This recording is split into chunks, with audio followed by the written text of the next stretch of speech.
وہی ہے مرکز کعبہ، وہی ہے راہ بتکانہ، جہاں دیوانے دو مل کر صنم کی بات کرتے ہیں۔ جاوید میر صاحب نے بہت صحیح فرمایا کہ مسلمانوں کو سرٹیفکیٹ کی ضرورت نہیں ہے، آپ کسی کے محتاج نہیں۔ میں صرف ایک بات کہنا چاہوں گا جو آپ کے کنکلوژن میں بھی لکھا ہے، ہندوستان کا مسلمان بن جائے، یہ ملک کی تقدیر بدل جائے گی۔ ذرا اپنے اندر کی شدت کو جگائیے بھائی۔ مجھے ایک بات سمجھ میں آئی ہے جتنا میں نے اسلام کے بارے میں پڑھا ہے کہ ڈرا ہوا آدمی مسلمان نہیں ہو سکتا، کیونکہ جہاں ڈر ہے وہاں اسلام نہیں، اور جہاں اسلام ہے وہاں ڈر نہیں۔ جیسے جہاں اندھیرا ہوتا ہے وہاں روشنی ہوتی ہے، جہاں روشنی ہوتی ہے وہاں اندھیرا نہیں ہوتا۔ ایک حدیث مجھے ہمارے دوست محمود مدنی صاحب نے لکھوائی تھی جو میرے کمپیوٹر پہ ہے، انصر اخاک ظالما او مظلوما، مدد کر، اپنے بھائی کی مدد کر، مظلوم ہو تو مدد کر، ظالم ہو تو مدد کر۔ یہ حدیث جارج بش کو سنانی چاہیے، نریندر مودی کو سنانی چاہیے کہ جس مذہب کی حدیث یہ کہتی ہے کہ بھائی مظلوم کی مدد تو کر، ظالم کی مدد کر، اس کو روک، اس سے پوچھ کیوں ظلم کرتا ہے، کیا تکلیف ہے تیرے کو؟ بھائی بولا ہے ظالم کو۔ اب ایسے مذہب میں ٹالرنس نہیں ہے تو اور کیا ہے؟ مگر سمسیا کچھ اور ہے۔ آپ اندھوں کے ملک میں، اندھوں کی دنیا میں آئینہ بیچنے نکلے ہیں۔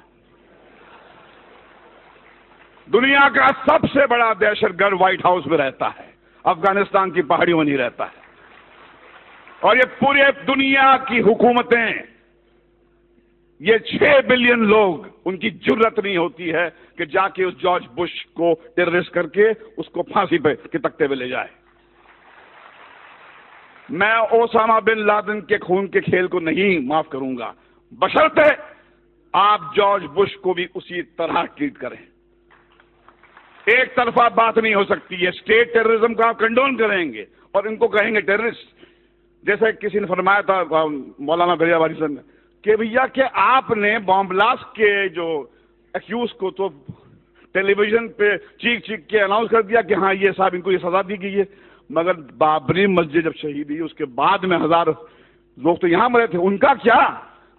کون دے گا ان کو سزا؟ کہاں جا کے گڑ گڑائیں، کس سے بھیک مانگیں؟ آج تو ہماری یہاں پر سرکار این سی پی اور کانگریس کی ہے۔ کیا ہوا شری کرشن کمیشن رپورٹ کا؟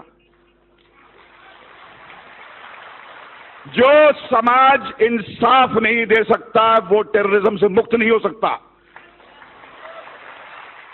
اگر آپ کو ٹیررزم سے مکت ہونا ہے تو انصاف دینا پڑے گا آپ کو، اور اگر آپ نے اپنے پولیس اسٹیشنز کو ٹارچر چیمبرز بنا دیا، وہاں پر معصوم کو لے جا کے مارو گے، پیٹو گے، ذلیل کرو گے، تو ٹیررزم بڑھے گا۔ ہمیں ایک ہی بات کرنی چاہیے، وہ یہ ہے کہ ہمارے اندر وہ جرت ہونی چاہیے۔ حدیث آپ کی ہے، رسول اللہ نے فرمایا تھا کہ سب سے بڑا جہاد کیا ہے؟ ظالم بادشاہ کو اپنا صحیح چہرہ دکھانا۔ ظالم بادشاہ کو کہو کہ تم کتنے بدصورت ہو، ان سے کہو کہ یہ کیا دو طرفی بات ہو رہی ہے، جب چاہے آپ نے کھڑا کر دیا ہم کو کٹ گھرے میں۔ اور دیکھیے جارج بش بھی کہتا ہے کہ اسلام تو مذہب پیس کا ہے، ٹالرنس کا ہے، مگر فیکٹ یہ ہے کہ جہاں داڑھی والا نظر آتا ہے آپ بولتے ٹیررسٹ ہے۔ یہ لڑائی اس سیمینار سے ختم نہیں ہونے والی ہے، یہ بہت لمبی لڑائی ہے، وہ دور آ گیا ہے۔ رسول اللہ نے فرمایا تھا اسلام آپ کے ہاتھ میں جلتا ہوا کوئلہ بن جائے گا، جس میں دم ہے وہ بنے مسلمان اور جیے شان سے، مگر کسی کے سامنے گڑ گڑائیے مت، کسی کے ساتھ کسی کے تلوے مت چاٹیے، کیونکہ آپ اس طاقت سے کنیکٹڈ ہیں۔ یہ ملک آپ کا ہے، اس میں آپ کے پرکھوں کا خون ہے۔ جو آپ کو کہتا ہے، آپ کو نیچا دکھاتا ہے، اس کو بولو باہر نکل یہاں سے، یہ آپ کا ملک ہے،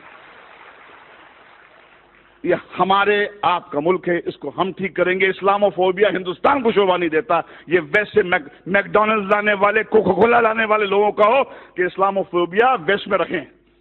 ہندوستان جو ہے ایسا ملک ہے میں اپنے داڑھی والے بھائیوں کے ساتھ محفوظ محسوس کرتا ہوں، ڈرتا نہیں ہوں میں.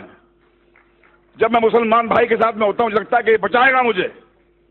چلیے مل کر آج قسم کھائیں کہ ہندوستان کے مسلمان میں وہ جذبہ جگائے جو اسلام ہے. یہ اسلام آپ کی جاگیر ہے، میری جاگیر ہے. ڈرا ہوا آدمی میرے بھائی مسلمان نہیں ہو سکتا ہے، اور جہاں ڈر ہے وہاں اسلام نہیں ہے، اور جہاں اسلام ہے وہاں ڈر نہیں ہے. اللہ حافظ.